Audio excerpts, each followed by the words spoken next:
Okay, we're continuing with the book here, How the West Was Won by Rodney Stark. This is part 3. We're going to start out by talking about what he has to say about Islam. Okay, he says that in 1485, the Bayezid II, the Sultan of the Ottoman Empire and the Caliph of Islam, he outlawed the printing press. Okay, this ban remained in effect throughout the Muslim world for at least 3 centuries. It's on page 42 of that description. So the head guy in the Ottoman Empire of the Muslims forbid the use of the printing press for 300 years. It was forbidden. So how is a country going to keep up in literacy and writing and education if they're not allowed to write and print any books? Okay?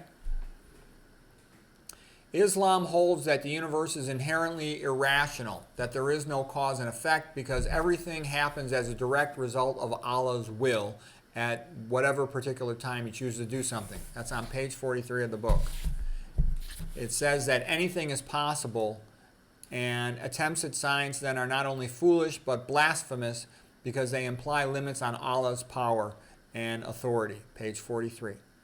Okay? Therefore, Muslim scholars tended to study law rather than science. Okay, now he's going to start talking about some other things as well. He says the idea of calling the Middle Ages in Europe a Dark Ages was a myth. Europe progressed very rapidly during the Middle Ages, and that's why it was so far ahead of other countries during the Renaissance. That is true. Why did the Renaissance occur? Because there was all this progress leading up to it. He says the golden era of Islamic science and learning is a myth. He said most of the sophisticated appearing academic work in Muslim countries during what was the Middle Ages in Europe was done by the dhimmi. The dhimmi are the conquered people of those countries. Okay? He said Arab science was not actually Arab science. It was mostly dhimmi science, meaning the conquered people living in the Arab territories were the ones doing scientific work, and that got ascribed to being something of the Arabs, but it wasn't the Arab peoples. That's what he says.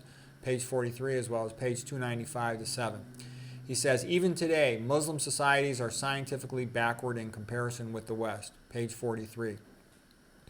He says, Spain, a relatively backward European country. It is. Spain's kind of backward compared to other European countries. He says it translates more books in a single year than the entire Arab world has translated in the past 1,000 years. Okay? They're not that eager to learn from other populations and countries. Okay? He said, why did Europe colonize North and South America? How come China didn't? China had pretty good boats for a while, but then the Chinese rulers forbid the people building any ocean-going ships in around the year 1500. So they had some famous sailor, and they just suppressed his work and suppressed people's knowledge of him. Okay? They wouldn't allow ocean-going boats to be made. So how are you going to colonize faraway places? It's always been the history that big, powerful countries colonize other places. Okay? That's not something unique to the West. That's always been that way. But anyways, the point I'm making is the West developed the boats, the ships, the navigation skills to travel all over the place, discover places, and colonize places. Okay? The Roman Empire, ancient Roman Empire, was relatively backward and was a plunder economy.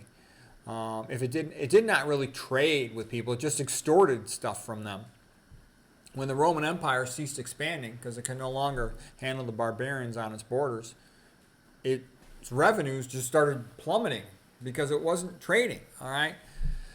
The not so dark ages were from about 500 to 1200 AD because Rome was sacked in 476 AD. That was sort of the end of the Roman emperors. But Rodney Stark thinks it's great that the Roman Empire collapsed because it was so backward in his opinion. He said the fall of Rome was the most beneficial event in the development of Western civilization. Page 69. Just as the Greek miracle arose from disunity, so too did European civilization. The neighboring places in Europe, once Roman Empire was gone, they had to compete with each other. And this led to desire to develop, military methods, farming methods, and other skills and techniques. Why did literacy fall after the fall of the Roman Empire? Because the leisure class that had lived off the plunder and slave labor was now diminished. Okay, so everybody had to figure out how to make money for themselves. The Europeans developed better iron plows, horseshoes, stirrups in the 600th century, horse harnesses, horse wagons, horses themselves bred to be bigger, stronger. And they also had a 3-part method of farming. They would have 3 fields similar in size. They'd plant one with grain, they'd plant one with beans, they'd plant one fallow, and that way they could cycle the fields, rotate the crops, and they got much better yields from that. So they did a lot of innovative work, and a lot of this was figured out and done by the monks. Okay, the monks in the monasteries contributed a lot to the progress of civilization. Okay, some of this stuff here, they invented in Europe polyphonic music and modern musical notation, the cathedral architecture. You know, people say, oh, the Middle Ages were backward in Europe. Yeah, right. Okay, how did they make the cathedral? Why were they able to make cathedrals in the 1200s that were better than anything we have today? How could they have done that? It's like a miracle, okay? And they had, these incredible scholars like St. Thomas Aquinas, University of Paris.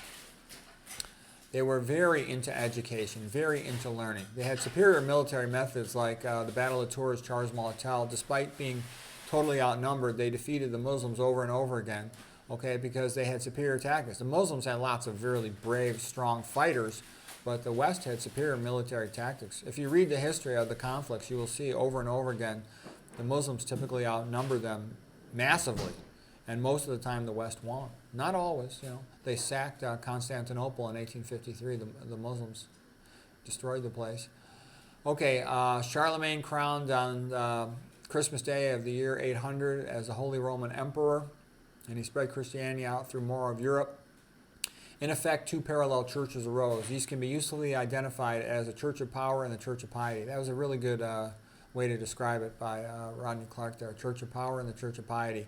So the Church of Power is like the administrative branch of the church, the main body of the church. It accumulated the immense wealth and status and sort of ran the show.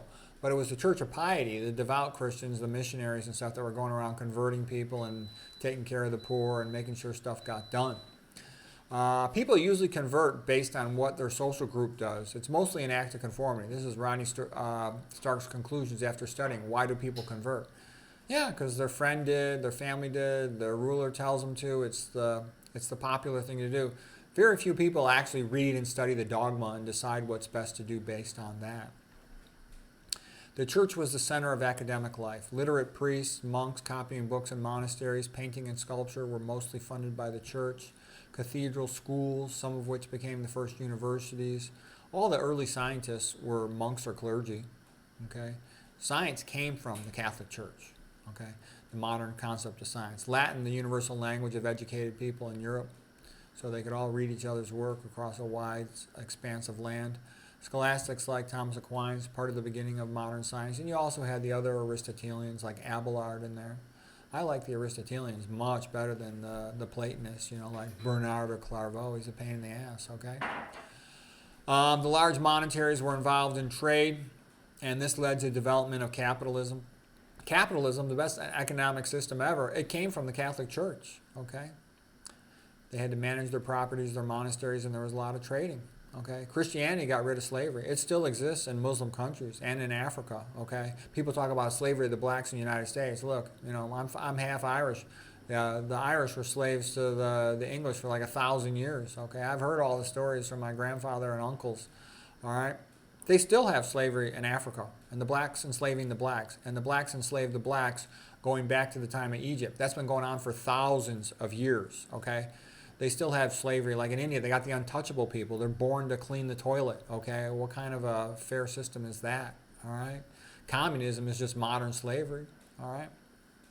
So slavery is everywhere in the world, okay? It's just been gotten rid of by Christianity, okay? And there's trafficking and other things that people don't like to talk about still happening, okay?